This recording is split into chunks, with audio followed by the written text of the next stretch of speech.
Namaste, bonjour, shalom. I'm pleased to welcome three exceptional young Indian authors today, Brisha Jain, Nyasa Khare, and Anushka Dhar. Brisha is a 16-year-old student in Kolkata. Her book, The Year That Wasn't, Diary of a 14-year-old, is based on her chronicle of life leading up to and during the COVID-19 pandemic. Nyasa, who's only 12 years old, hails from Gurugram, that's Gurgaon, and now lives in Berkeley, California, where she is a student in class 7th. She's the author of the book, My Friend, NS230 and Other Stories, a collection of short stories. Anushka is an 18-year-old film student at New York University's Tisch School of Arts. Her book, NH44, Take Me Home, is about the exodus of Kashmiri Pandits from their ancestral homeland, a topic about which most Indians continue to know very little. Brisha, Nyasa, and Anushka, welcome and thank you for joining us today. I will start with some questions and I will ask that each of you answer them in order. After a few questions from me, we will open the floor for questions from the audience on live video. In the meantime, I will ask the audience to keep their microphones on mute. We invite the audience to use the chat box at any time to comment or ask questions. Brisha, Nyasa, and Anushka, do you have any questions before we start? No, I'm good. Okay. So I have read the books that you wrote, and I am very impressed with what you wrote, especially at your young age. But this video will be available for people to watch in posterity. So could we start with a 30 to 40-second elevator pitch of your book? How would you describe it to someone who's not read it when they watch this video? Anushka, we can start with you and go with Brisha and then Nyasa. All right, so the book I wrote is called NH44, Take Me Home. And as you said, it's about the Kashmir Pandit exodus. I would argue that it's more about the Kashmir Pandit story as a whole, because while we do focus on the exodus in the book, it talks about the violence that led up, the violence and persecution that led up to the exodus that the Kashmir Pandits endured in Kashmir. It talks about the resettlement phase that was incredibly difficult for my community. And it just generally focuses on how their story as a community was a story of hope as opposed to a story of trauma and pain. Brisha? Right. So my book is titled The Year That Wasn't, and it's for anyone who wants to understand what we as a society have gone through in the year 2020 through the eyes of teenagers. So people of my age will find their story in it, and other adults will find a perspective of the pandemic that is refreshing. My book is a journal-style narrative, and in short, it's about the hopeful beginning of a new decade, the confusion of the worldwide calamity, to a death march that wouldn't halt, to coping with online schooling, a digital divide, the vaccine race, and the fading away of the pandemic, and again, its resurgence. Wonderful. Nyasa? So my book is a collection of 10 short stories based on the themes of love for the environment, love of family, fun, and tensions of school life, and other contemporary issues like the Ukraine war, for example. People of all ages will be able to connect with my stories. Anybody who is interested in the present and the future of humanity will love my book. Wonderful. So now all three of you mentioned sort of hope or, some positive themes as you described your book. As I read the books, they were also about trauma and whether it was about the Kashmiri Pandits or whether it was about COVID or whether it was about sort of what the future will look like, the first story in Nyasa's book. So as authors, do you think that the theme of hope is better than the theme of trauma, I guess. I think at least for my book, my aim was to, highlight or emphasize the trauma that the Kashmiri Pandits went through, because I think that's an integral part of their story. But it was also important for me to reiterate the fact that the trauma doesn't overshadow the hope, because I think in all three of our books, the idea of resiliency and the idea of rising above challenges and triumphing is something that's present. And I feel like that was applicable to the Kashmiri Pandits community as well. And I also feel like we could use a little more positivity in the world, so it doesn't hurt to focus on the hope while also shedding light, on the trauma and the challenges. Wonderful. Brisha, Nyasa, do you have any thoughts? I feel like for my book, what applies is that when we look back at the year 2020, all we think about is the pandemic and the bad that it did. But what my book also focuses on the little parts where we saw benevolence, where we saw hope from people my age. So it makes the difficult situations easy to look on the brighter side. Nyasa? I know I'm a little too young to be preaching at the age of 12, but if I have to suggest a few key points, the first would be for people to be more considerate, towards our beautiful planet, our Mother Earth. We should preserve it so that the future generations can also cherish its beauty, not just us. The second message is that everything is good in moderation. Excess of everything is bad.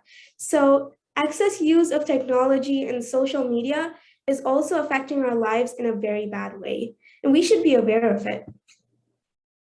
Yeah, and that's something I saw in your first story. When I read your first story, it took me sort of a minute to realize that, this is how the future could look like, and this doesn't seem to be a very good future for humanity. But anyway, coming back to all three of you, what are 2 to 4 things that you would like people to learn from your book? I think Nyasa already sort of partly answered that question. So Anushka and Brisha, what, we understand sort of, the themes of trauma and hope and positivity, but are there any specific 2 or 4 things, the 2 to 4 things that you would like people to get from your book?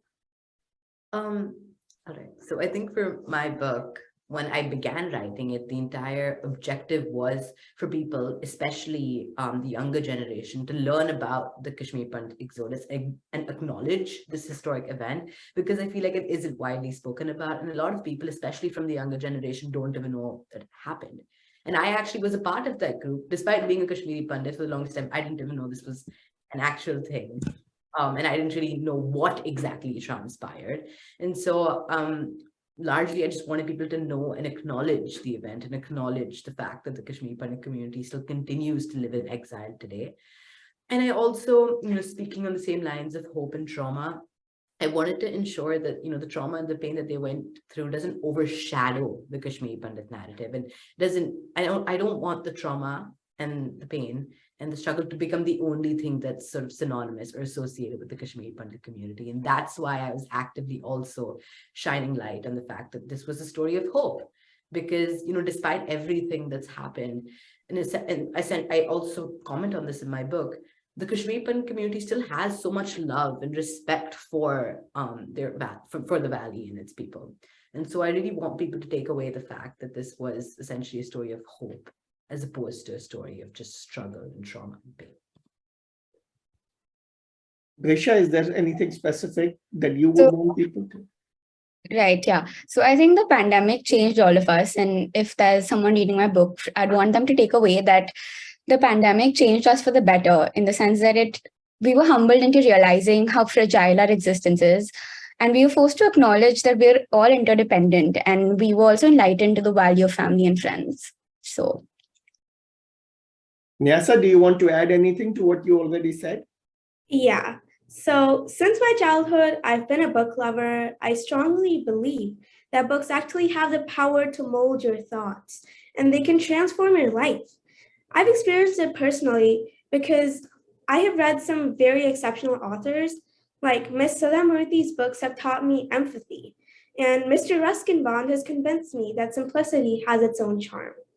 And my mother, of course, noticed my love for books, and she motivated me to pen my ideas and observations and write more often.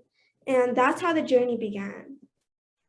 Wonderful. So that sort of Nyasa's answer gets us to the next question I was going to ask, right? What motivated you to write the book? As we were discussing in our pre-session, it's not common for young people to be of your age to be writing books. I see even where I teach in Alabama, right? Most young people are not even reading books. Forget about writing books. And I'm sure you see that among people around you. So Anushka, we can start with you. What motivated you to write this book? So I've grown up in Mumbai, so I've lived there my entire life. And I always felt that I was alienated from my Kashmiri Pandit roots because, Kashmir wasn't a subject that we openly spoke about at home. And for the longest time, I didn't understand why. Now I do, because I realize that it is a very, very sensitive topic. And, it's justified now that I've learned so much about, my community's story. But so this book essentially started as a school project, and it was an exploration of, my Kashmiri Pandit identity and, my family as well. And so it essentially started off as a self-exploration, and then it turned into something that was much bigger as, I got into it and learned about the Kashmir Pandit Exodus. So the fact that I never really knew where I came from, I'd never been to Kashmir. I mean, I spoke Kashmiri, I ate Kashmiri food, but that was just about as much as I knew about Kashmir. So it was just this desire and this thirst to learn more about where I came from. But I'm going to push a little more on that, Anushka, if you don't mind. For sure. A lot of people want to, not a lot, but many people come to this age when they want to learn about their roots. But then to sort of take that learning and put it in the form of a book, what motivated you to do that? So I love to write.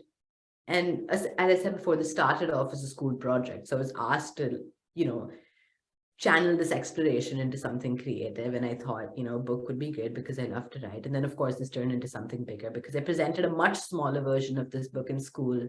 And, the response that I got was so overwhelming. Everybody was so supportive. And I realized that if, I can reach so many people through something so small, imagine if I actually published this book and actively went out advocating for my community. And so I think that realization that, this is something I can actually do, was something that pushed me to publish this book. And would you be willing to share the name of your school? Oberoi International School. It's in So let me congratulate, for whatever it is worth, let me congratulate your school for such an interesting project that became the genesis of this very interesting and thought-provoking and eye-opening book. As a teacher, I can tell you that it is very heartening for us to see if we give assignments to students and they take it to the next level like you did. I think that is the best compliment for a teacher. And I'm glad you are at a school where that was encouraged. So your parents made a good choice with your school. Brisha? Right. So I started writing my book as a daily journal to record my thoughts. And in the beginning, the objective was just to use it as a tool for self-improvement. But as time went by and as the pandemic evolved, before I knew it, this diary, it became not just a repository of my thoughts, but of everyone my age who felt that their voices need to be heard in times like that. So this eventually compelled me to write my book. So I'm going to push a little more, if that's okay. Right, of course. A lot of young people were stuck in the house in those days, as were your parents and your relatives and your cousins and everyone. And I'm sure a lot of young people, thought a lot about sort of, hey, what just happened to my life? But then what motivated you to put it in words and on paper? So it was my New Year resolution to write a journal, to write a diary. And as it went on, I didn't realize when my journal became not just mine, but of everyone my age, because the events that were happening in the world at that time were affecting all of us equally. So that's how my journal became something that I wanted to publish, because it became bigger than me and my life. Okay. Nyasa, I know you already sort of answered partly the question about what motivated you to write this book. Yeah. But do you want to add anything? No, not really. That's all. Okay. So Nyasa, I'm going to share something with you. And I was reading this book by an Indian author. And as I was reading this book, I could not help but be reminded of you. Well, I don't know if you can see it. It's called Higher Than Everest, Memories of a Mountaineer. And the reason it reminded me of you was because this guy was childhood friends with Ruskin Bond. And they used to, he describes in the book how he and Ruskin Bond were, used to play together in the mountains. So it reminded me of you. So tell us a little bit about your interest in Ruskin Bond. I like the simplicity in his stories, basically. He writes very innocent stories about life in the mountains. He tells about children, they're going to school, what they do. He also tells his own childhood stories of when he used to live in the villa. And he has a lot of different types of stories. And of course, I do like them. I've read almost all of his books. And as a person, he's an amazing author, and honestly, I've always taken inspiration from him. So he's my favorite author too. Wonderful. And when I was, like I said, when I was reading this book, of all the people it could have reminded me of, it was interesting. It reminded me of you. So I think your book left a good impression, for me for a long time to come. But let's move to the next question. Anushka, we'll start with you. When you told people you were going to write a book, and be honest about this, what reactions did you get from folks around you? Tell us the good, bad, and the ugly, everything. So I was 14 when I started writing this book, and that's a young age. I think we can agree on that. I think the fact that I decided to write a book wasn't as surprising to people because I've always been a very creative person. I always, I love making short films. I write a lot of scripts, short stories, etc. But the fact that I chose to write it on such a sensitive and mature topic was something that struck people. And I think that's what made them a little apprehensive about the fact that I was writing a book. And they were like, oh, really, she's doing that? Like, good luck. I think that was the reaction that I got from a lot of people.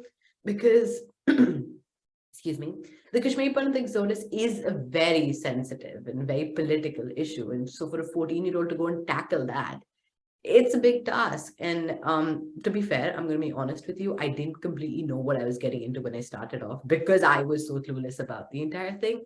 But in retrospect, I'm really glad that I did it. As difficult as navigating all of it was, with like the emotional aspect of it and the political aspect of it, I'm really glad I did it. And I'm really glad that, despite there being a few people who were apprehensive of the fact that I was doing this, there were people who were incredibly supportive. And, Mr. Ashok Pandit, Anupam Kherji, all of them were just, even Renu Gandhi, they were just so helpful and so incredibly supportive. And I think that really pushed me to do this. So 2 follow-up questions, if you don't mind. Are you telling me that none of your friends thought you were crazy and no one around you discouraged you? So the thing is, I kept this a secret for the longest. That's the thing.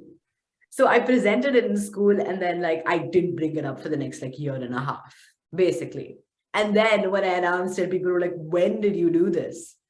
So I think because I kept it a secret, they didn't really have the time to be discouraging because they'd already really done it by the time they found out. But yeah, there were still people who were, I think, just shocked by the fact that I chose to write a book and then chose to write about something that, is so sticky. And did the movie Kashmir Files have any influence on either your decision to write or the shape that the book eventually took? So no, so my book came out before Kashmir Files, right? My book came out in July 2021 and Kashmir Files came out this year. So there wasn't really a connection between them. Got it. I'm really glad that they did make a movie on this and, this topic got the exposure that it needed. And did you end up sending them a copy of your book or no? Yeah, because I've worked so incredibly closely with Anupam Kherji. I was even at the premiere of the movie. It was just a really nice, I think, gathering of people to celebrate, the Kashmir Pandit story and to also just, I guess, shine light on the Kashmir Pandit narrative. Yes, and I would take this opportunity to encourage, hope, request that more people bring out other aspects of this incredible, to be honest, tragedy, but also the hope, right? I mean, both things are very important. So I hope more people will follow in your footsteps and write about this incredible issue. Brisha, you are next. The good, bad, and the ugly. Yeah. So I was incredibly lucky actually. Like everyone around me was very excited and all I got was motivation. And whenever I felt like, like whenever I felt like not doing it, or what kept me going was the reaction that other people were giving me. So like because I was writing about my daily life and everything, so my friends were really excited because I was like, oh, today I wrote about today, since like, so supposing I write about a day where I met them, so I tell them that, oh, today I'm gonna like write about you, or like this is what's gonna happen. So they were like, oh my god, so I'm gonna get published soon. So it was a really exciting conversation, and all of them were like my cheerleaders, I'd say. So it was great having people around being so supportive. And were any of your friends concerned about how you portrayed them in the book? I didn't get any questions like that because I think they were sure it would not be something to be concerned about. Now, your friends were incredibly supportive, but what about parents and the adults in your life, like relatives? I mean, I, like you, have relatives and adults and, people who are older than me, and not every time are they equally supportive. For me, they were equally supportive. In fact, my parents, they were always there for me. My mother was there to guide me and help me through it. She used to read my manuscript. My grandparents were like, they were so excited that they used to send these messages on the family group saying this is happening. And so everything was great. Everyone was really supportive. That's very good to hear, and I'm glad that's how it worked out. Now, as I was reading the book, I thought, so for me at least, one of the positive things about your book was you didn't seem to be pointing fingers at anyone. Like, if you read sort of the discussion in the global media about the pandemic, the Americans are pointing fingers at the Chinese are pointing fingers at the Americans, they're blaming each other. But your book sort of avoids all that blame game. Was that a conscious decision? Yeah, partly, yeah. But also like, my focus when I was writing the book was not, so when the pandemic was going on, all the things we would hear, see on the news, was all like opinions of all the professionals in the world, but the voices and views of people like us had been drowned in that. So my book was mainly about highlighting that and bringing that forward. So yeah. And I want to let you know how much I enjoyed that aspect of your book. I was like waiting, okay, when is the finger pointing going to start? And then when it didn't start, I was like, this is good. This is how a young person should be writing. So I was very happy to see that. And I must say, there's many college students, because that's my, my typical sort of students that I deal with, who don't have that maturity that you showed in not going into finger pointing. Even so, my point is, even much older students than you sometimes don't have that maturity. So that's good. Nyasa, do you want to share? Thank you so much. Yeah. So to be honest, I didn't plan it as a book from the very start. I just started writing stories when I was like around in 5th grade or 6th grade, like during the pandemic. So then when I've written a bunch of stories, my mom suggested the idea of actually getting them published. So that's when I decided to make it a book. So nobody exactly knew. But once I told them that I was actually in the process of writing the book, they were mostly like, you've got to be kidding me. You're actually writing a book. So that was the most common expression. I mean, they didn't exactly believe me in the beginning, but yes, I mean, I don't blame them. It's a little hard to believe a 10 or 11-year-old kid is writing a book. So yeah. And was anyone sort of like discouraging? No, nobody discouraged me. Everybody was supporting. Now, you say that your favorite story in the book is The Perfect 10. That is true. Tell us a little bit about it, and then I'll tell you which one my favorite story in your book is. Okay, so the perfect 10 is emphasizing on the fact that life is actually a recipe. You need a little bit of this, a little bit of that to actually make it complete. There's intelligence, determination, and compassion. And I believe these three are important qualities, which I have tried to inculcate in the story. So Pihu is a young girl who basically has this gift.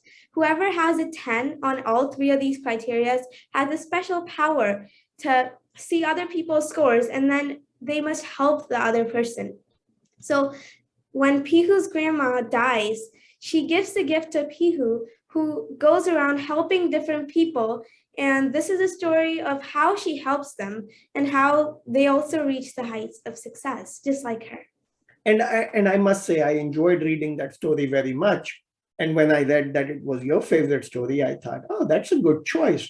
Now, I must say that my favorite story in your book was the first story, where you talk about the future where, people will be so used to living indoors because of, I guess, several reasons, that having a friend and hanging out outside with them would be strange and alien to people.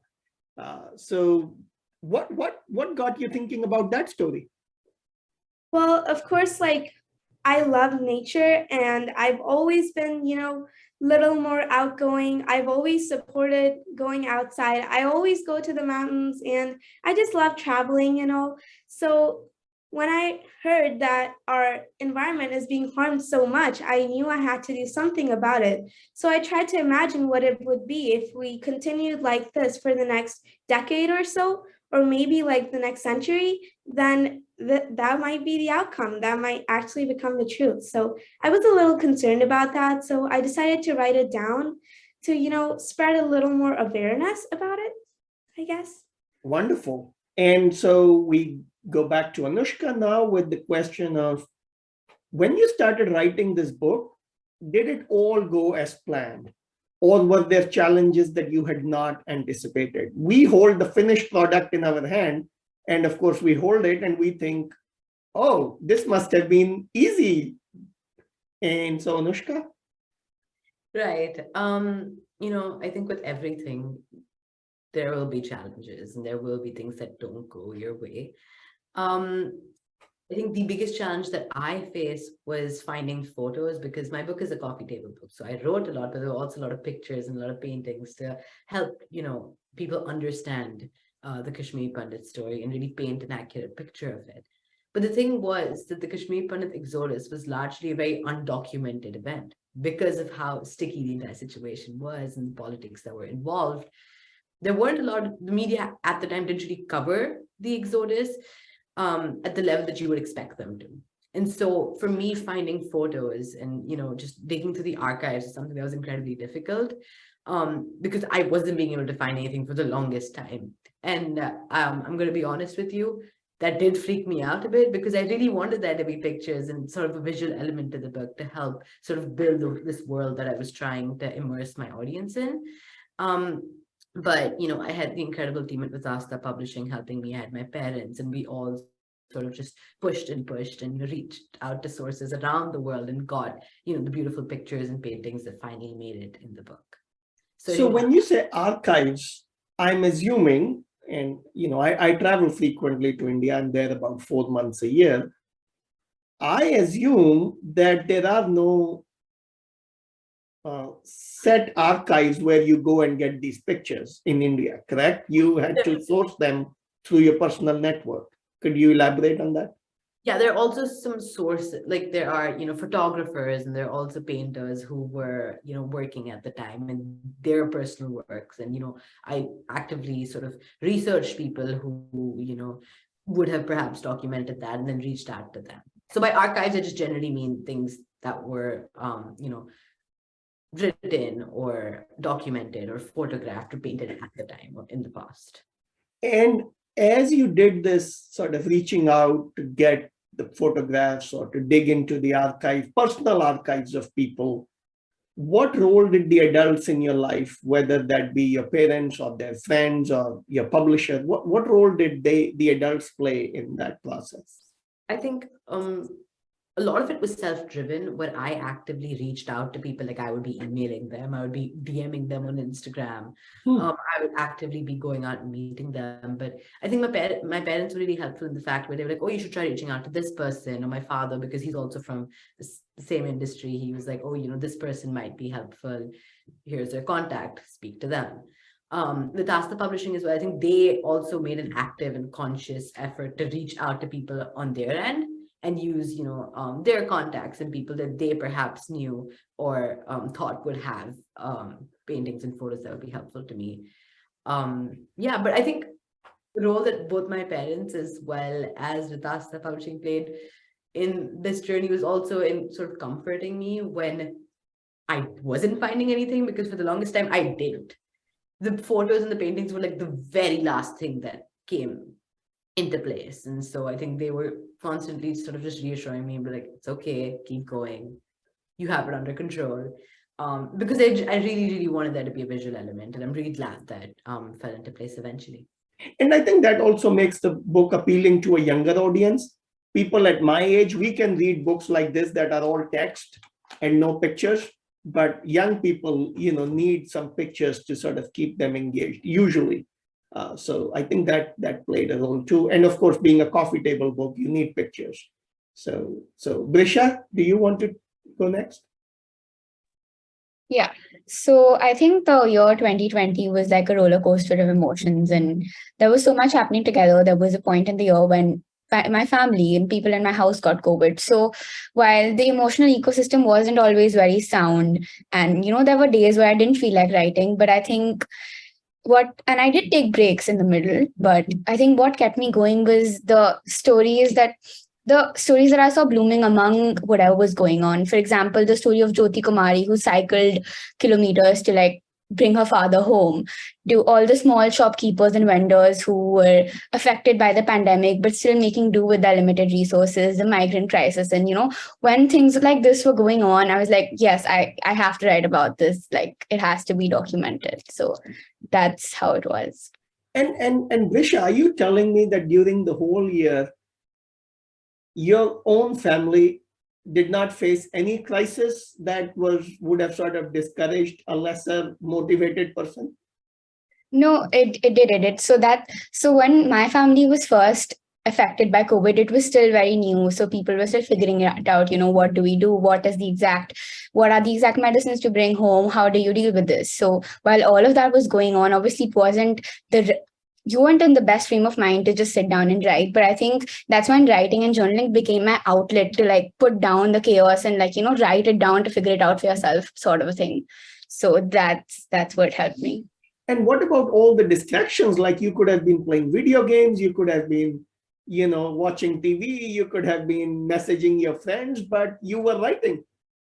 For me, I think when there's something at hand, and the way to distract myself is first, sort of dealing with it and then indulging in something else. So the situation at hand was so big that, you couldn't get your mind off it and do anything else without just constantly thinking about it. So that's why I never really got off writing so much. But like I said, there were times when I had to take breaks because it wasn't the best frame of mind to do so, to write. Yeah, it's a stressful topic, even though, your book is positive, but I mean, the whole topic is stressful. And if you're writing about it, you have to make sure you follow it even more on TV, which makes it even more depressing. So yeah, wonderful. So Nyasa, any challenges that you had not anticipated? So as I earlier said, of course, I didn't intend to write it as a book. I just started writing stories. And then, of course, I decided to compile them together into a book. Actually, my mom decided it, but then we got it published and all. But honestly, I didn't have any challenges. I did have long discussions with my parents about nature, climate change, and other current issues, which are an important part of my book. And then I had more time basically to explore my thoughts, make observations, and pen down my thoughts, of course. So it all just turned out in the form of some stories, Yeah, so Nyasa, I'm a professor, so I've written several books, and when people ask me where my love for books come from, I tell them my mother. So when I read in your book sort of, how much your mother played a big role in this, I thought, good to have these supportive, constructive mothers in our life, right, who encourage us towards these positive activities. And so what were some things where, you may have been, I don't know, and your mother was like, keep going? Yes, there was a small point when I did get a little dismotivated. Of course, I didn't write it as a book, but then when I did figure out in the middle it could become a book, I tried a bit harder, but then there were days I didn't feel like writing because like not all days are the same.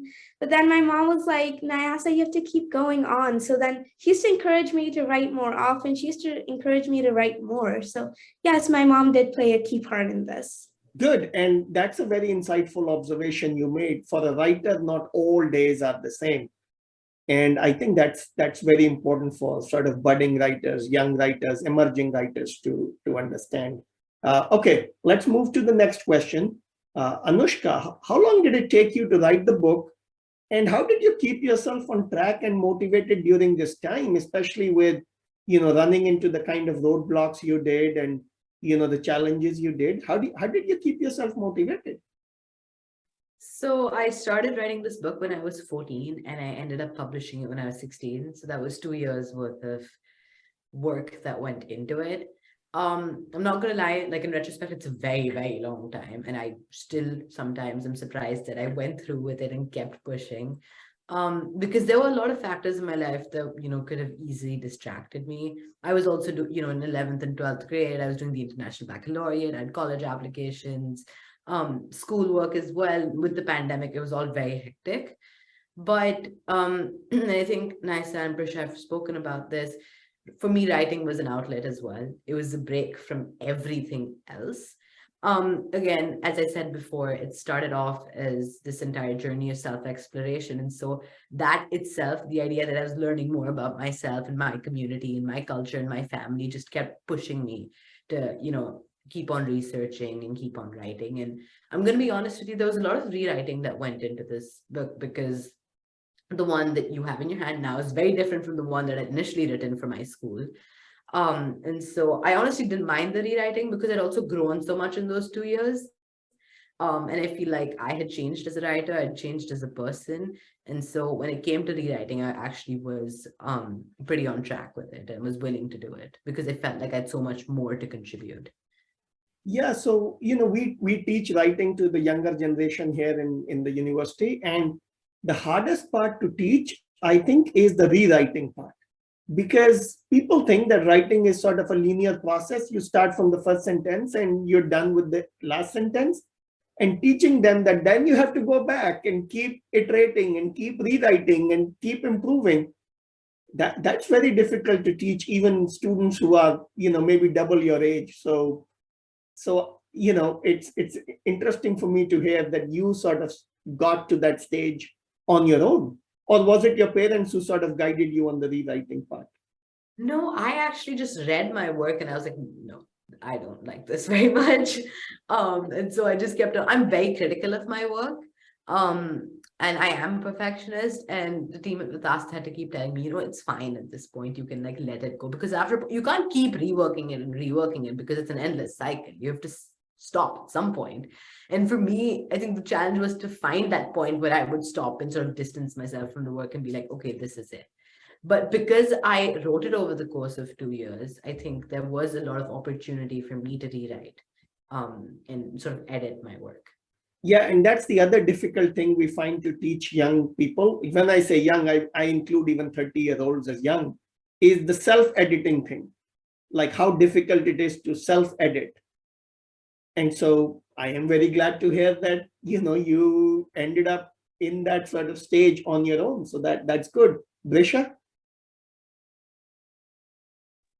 Right. So for me, my book was a journal of an entire year. So in 2020, in the beginning, I started writing it. And in the middle, somewhere where I figured out, okay, yeah, this can become something, a collection. So I went writing throughout the year, and it took a chunk of the next year as well to get everything together, to talk to everyone, to get the cover and like the final finished product. together. So it was, I think, a span of about 1.5 years.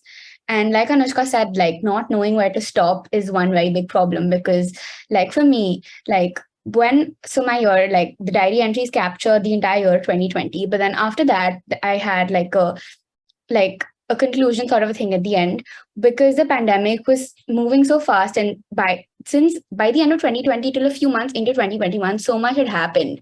So the end on which I ended my book had completely changed, because the things were happening so fast. So I was, every time it got a few days delayed, I was like, I want to write more, because this is not what it is at this point. So that was one difficult thing. Where do I stop, where do I put an end to this? But yeah, so it all happened in a span of 1.5 years, and everything got together in that time. And when you say you struggled with deciding where to stop and when to finish it, were those decisions you ended up making, or did your parents or other people sort of help you make that decision? No, so it was like everyone, even my parents were like, it's your decision. But I think what pushed it was the deadlines I had to meet. Like it had to go into printing and all of that. So before all of that happened, you really want it to be consolidated and you want to be content with it. So I think all of those deadlines pushed it. It was like, okay, yeah, this is it. Yeah, this is where we leave it. Nyasa? So, of course, I'd said it earlier, I didn't intend to write it as a book. And it took me around 1.5 years, of course. And you can also notice that I was a little less mature when I started out in like 5th grade. And I got a little more mature like till the end of 6th grade. So you can also notice that earlier I wrote a bit more fiction. Then I started writing a little bit more futuristic. And, so yes, that change is a little bit noticeable. So yeah, it took me around 1.5 years to write it, not including the publishing. I like how you say when you started, you were a little less mature, and when you finished, you were more mature. Believe me, from my perspective and where I am in age, all three of you are, young and, young and writing about topics that are sort of very serious and mature. So yeah, I'm very pleased to see that. So okay, let's move on to before we move on to the next question, let's ask the audience if they have any questions to ask. So we have some wonderful people in the audience. Anybody questions? If you have questions, we would invite you to ask on video.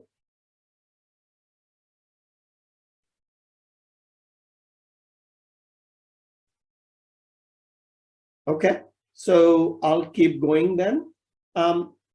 One of the things we ask all our authors at this point is to share with us who were the senior writers who inspired you. I know Nyasa already talked about Ruskin Bond, but beyond that, and those of our audiences who might not know Ruskin Bond, let me remind them that he is an Indian citizen who lives in India and is a Padma winner. He is very well acclaimed Indian author. And others, who are the writers who've inspired you so far? For me, Isma Chugtai has been a very, very big sort of literary influence.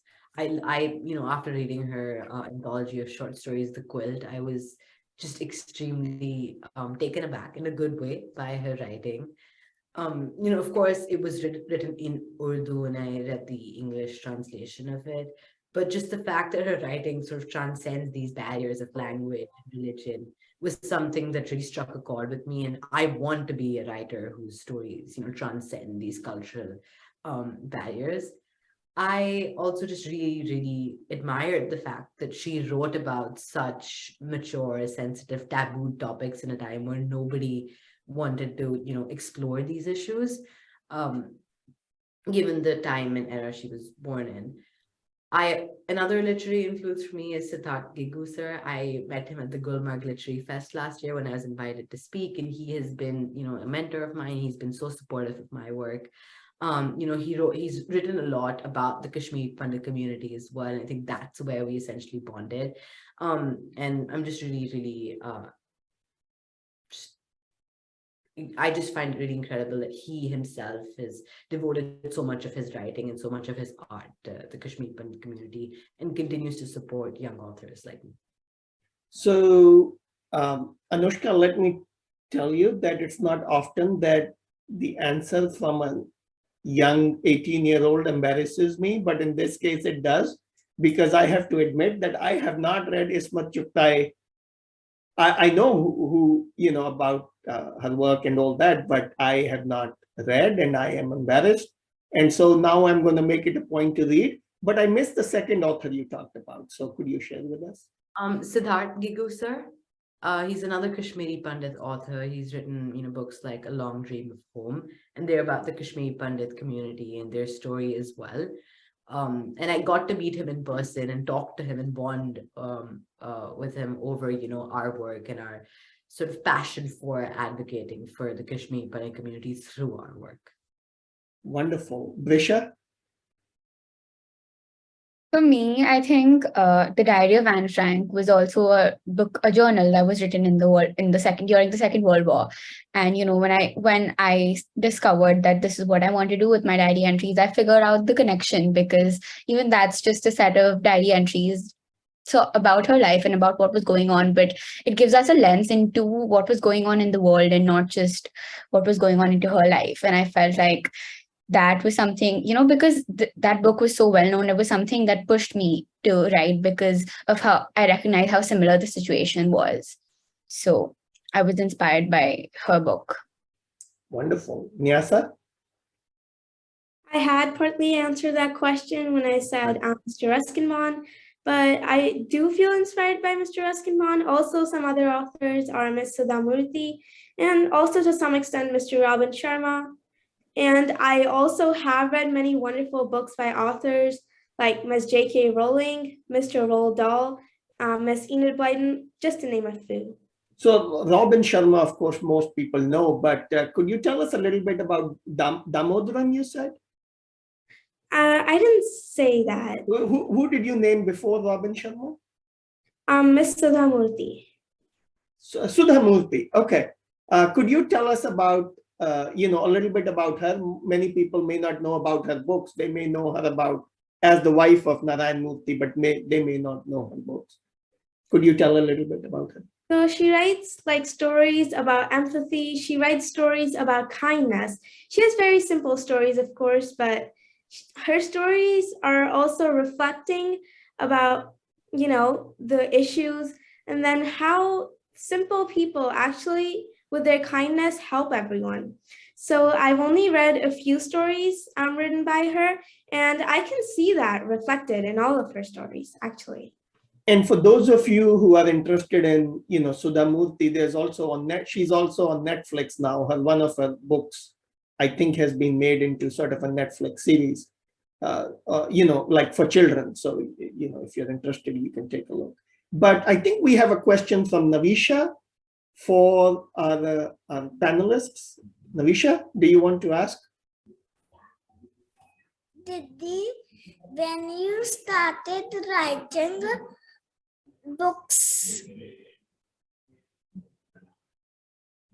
So the question is, when did you start writing your books? At what age? The three of you, could you answer that for her, please? I started writing when I was 14 years old. And that was the first time you were writing a book? A book? Yeah, I've been writing from a very young age. Like what age? I would say like 8, 9. 8. Yeah. Okay. Brisha? Yeah, so for me too, I've been writing since I was about 8 years old. But writing this book, as I said, was a New Year resolution. So it began when I was 13 in 2020. And yeah. Nyasa? I started writing this book when I was 10 and a half, but I've been writing ever since I was like 8 or 9 too.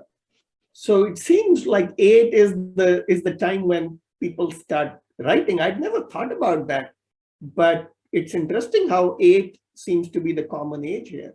And I'm going to dig more into it if there's any research on this topic on when people start writing. Okay. Tanishk, do you have a question? Yeah. I was wondering, all these brilliant panelists, if they're already working on their next books, and what are those going to be about, and when are they coming out? So Tanishq, you stole our next question, but that's all right. So before we ask other questions, can you answer Tanishq questions on what is the next book you're working on, if any? So I am currently at film school right now in New York. So I'm not just working on next book, I'm working on scripts, I'm working on short films, I'm actively working on a lot of projects right now. But there is a book that will come soon. I won't tell you what it is right now, but there will be something. I'll tell you that. Now I'm going to push a little bit on this, and it's okay, you want to keep it secret, but I'm going to push. I'm going to do sort of what Amitabh Bachchan does on KBC. Is the book about your life in New York? It is not about my life in New York, but I'm not going to tell you what it is about because I think it's just so much more fun if I keep it a secret. That's fine. I can still push in the Amitabh Bachchan style. Is the book about Kashmiri Pandits? No, but Okay. let's just say it's not too different from what I've done before. Like you will see the similarities. Wonderful. Thank you, Brisha. So for me, I think what I took from journaling and writing this book was introspection. So right now I'm just writing small excerpts about, about myself and understanding what goes around me, what processes go around me. So I think, yeah, that's what I'm working on. I think I'm also working on myself as a writer, and yeah. Brisha, let me, as I said to you, I'm in my 40s, mid 40s, and I am still working on myself as a writer. So that's a process that never finishes. My mentor, who was about 65 when he retired, the last book he was reading when he retired was How to Become a Better Writer. And I was like, you are about to retire. And he says, that doesn't mean I stopped trying to become a better writer. So we are all in that process. But did I hear you say that the next book you're working on will also be in this spirit of sort of autobiographical, or sort of your own journey? So to be honest, I haven't really thought about compiling anything as such into another book, but for now, what I am writing about is what about myself and what I see around me and the processes around me. So yeah. Wonderful. Nyasa? Yeah, so could you please repeat the question one more time? What's the next book you're working on? So I do have some ideas, but nothing has crystallized yet. I've just shifted to the US, and technically school life, homework, I don't have a lot of time to work on a book. During the COVID pandemic, I did have some time, but I don't have that time anymore. So I will have to figure out, a better time to start writing a book. And Nyasa, will the next book be about the life of an Indian 7th grade student in California, or will it be not about you? You actually read my mind. That was what I was thinking about. Tanishq, does that answer your question? Yeah, thank you, everyone. Wonderful. So my next question to the panelist is, what books are you reading these days? So I have gone on an Indian mytho craze. I've started reading books by Amish, like The Immortals of Meluha. It's very different from the kind of content I've typically consumed. And so far, it's been really interesting. And Anushka, I will add that I also got some of those books a few years back to read, and it was very different from everything else I'd read. And I thought, wow, this is just a whole different side of literature that I had never, looked into. And in some ways, I thank Dan Brown for sort of, this interest in this kind of work, right? I mean, that's how I sort of thought of, Amish as like, the Indian Dan Brown, if you will, in that way. Is that sort of your sense too? Yeah, I see the connection now that you make it. But like mythology has always been something I've been interested in, but never quite had the opportunity to explore. And I feel now that I'm in the US, it's a great way to still keep in touch with home and just be connected to Indian culture, because it's always nice to still sort of, be connected to your roots. Right. And New York, of course, there's a large Indian community. Oh yeah, it's great. I Brisha? feel very much at home. Yeah. Yeah. Brisha? Yeah, so Nyasa mentioned a lot of authors that I've grown up reading. Like, there was so many familiar names like Roald Dahl, Sudhamurti, R.K. Narayan, and I've grown up reading all of them. But like as of now, I think there's not no specific type, but I love spending my time in bookstores. Just looking at different books and exploring what's there. So some of the books that I've read of late are Invisible Woman, The Honest Truth About Dishonesty, then The Last Queen. Yeah, just to name a few. So tell us about The Last Queen, if you will. Yeah, it's an Indian author, and it's about like her novel is basically.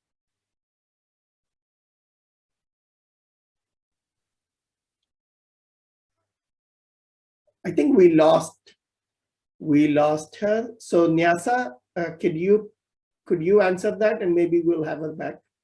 Of course. So currently I'm reading The Monk Who Sold His Ferrari by Mr. Robin Sharma. So that's where it came from. And the last book I finished was The Keeper of the Lost Cities by Miss Shannon Messenger. And tell us about The Keeper of the Lost Cities. Yeah, it's like a book about a girl who wants to find her identity. She's always been very different, and she actually finds out that she's an elf. Yes, I am into fantasy right now. And yeah, I do start reading different types of books in different times. So I am revisiting that fantasy. And then she figures out that she's actually a telepath and she can read minds. Then she trains herself and she makes friends in this new world. She has never been in the elven world. So there's a lot for her to learn, but she's actually exceptional in her studies, and she discovers a second ability of her, infliction, which is basically you can cause someone pain just by thinking. So there's a group that is targeting her. They actually made her as a superpower weapon, who could destroy anything or something. Wonderful. Brisha, I think we lost you earlier, so could you? Yeah. So as I was saying, The Last Queen. So what I found interesting in that book was it encapsulated a lot of relationships. Like it was a love story. It taught us about love and betrayal, but it also taught us about a bond between a mother and a child. So I feel like all of this being brought through a historical story was something really great to read. And which queen is that about?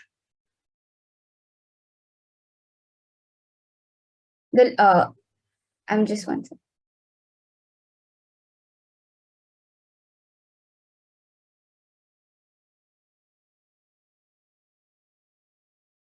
Did we lose you again, or are you still there with us? Okay, we might have lost her again. So let me ask you one last question, and then sort of we are close to the end of time here. But as I was prepping for this interview, I could not help think we have voices from three incredibly wonderful young girls on three different very different topics. And each of these books is so interesting, so sort of fascinating. But where are the male voices on these issues? So, you all have cousins, and maybe you have brothers, and maybe you have, boys who study in your classes, who study with you in college or whatever. Where are the male voices on these issues? Do you see a gender gap in sort of writing or reading? Is it just sort of, are we missing the male voices, I guess is my question. I don't think I hope not that there's this thing where only female writers are writing books. I really hope there isn't a gap, because as we had discussed before we started the interview, that I think it's just really important for young people to write in general, and it would be great if more young authors publish their work and share their points of views, because it's just so refreshing to hear younger voices, because I feel like most of the works that we read as readers are written by adults, and so it's just a refreshing perspective to have. But to answer your question, all I think I can say is that I hope not. I hope there isn't a gap or a disconnect as such. So are there boys around you, people who you're going to college with, men, boys in your family who are writing books like you did? Now that I've come here at film school, everybody's a creative, right? Everybody's writing. I mean, we're not writing books, but we're still writing a lot, and everybody's constantly working on their craft. So over here, I think the environment is very concentrated in that sense, and everybody's sort of focused on achieving the same thing. So it's a great creative environment to be in as a writer, as a storyteller, as someone who wants to work in the film industry. But I definitely felt that back home, there weren't as many guys who were actively writing. I think that for all three of us, journaling was something that is something that our writing stemmed from, and I feel that journaling is something that girls tend to do more than guys. So I think that's where, for younger authors, at least, the writing sort of passion and urge to write comes from. So to answer your question, I think maybe it's just that. Good. So Brisha, did you get my question? Like, where are the male voices, or where are the boys your age writing on these very important topics? And do you have any thoughts on that issue?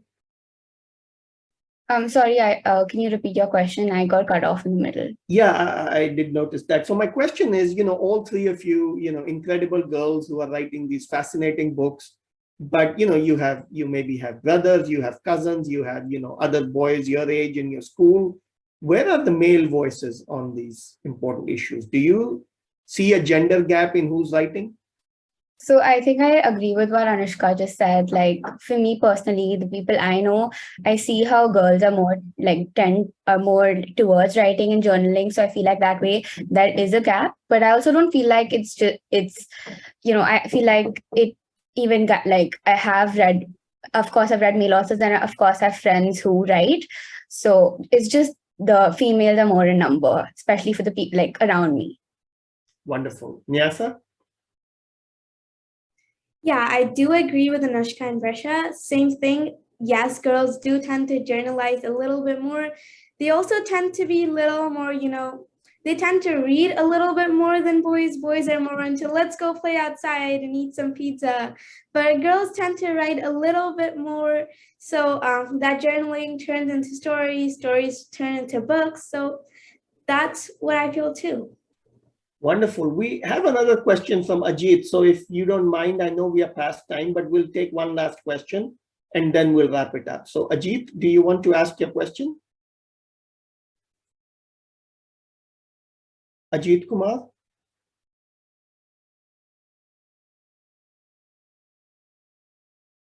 I think we don't have his question. So on that note, let me say how incredibly good my day has started today, because I got a chance to talk to the three of you and learn about your journeys as authors and more about sort of the people behind your book, people behind the books that you wrote. Do you have any piece of advice for budding authors who may be thinking of writing but haven't done yet? Anushka? Yeah, I think we touched upon this earlier. Brisha was speaking about how, every day as an author, like, isn't the same. Everything is gonna, every day is gonna be different. And I think my piece of advice is to just keep writing, even if you feel like your writing isn't good enough, or if you feel like you don't have anything worth sharing. I promise that you do. And I promise that you actually can write it. I think all three of us are testament to the fact that, your writing does matter, and it's something that you can actually do. So yeah, just keep writing. And I think the only way you can also improve yourself as an author and as a person is to just keep writing. Brisha? I completely agree with what she said. I also believe that I believe that creative expression is like transformative, and what I practice the most is writing. So I feel like anyone thinking about it should definitely go for it. And I also feel like even if what you're writing is not relevant to you in the moment, a lot of times you'll come back to it and you'll feel like you can use it somewhere. It'll lead you to think further. So I feel like nothing is worth just scrapping out and discarding. Nyasa? I also feel the same way. Even if you're writing just 15 minutes a day, you're improving yourself. So of course, as Anushka said, if you want to get better at writing, you have to keep writing. So even if you write a little bit every day, you will get better at it. And if you have an idea, bring it together. You can write a book. Everyone can write a book. Actually, I was not special. Everyone is special. So you have something in you. If you have an idea, you can do it. Write a book. Wonderful. On that note, thank you very much. Namaste, and I am very fortunate that we got to talk to you today. Have a good day. Thank you for having us. Thank you for having us. It was a pleasure. Thank you, everyone. Thank you so much.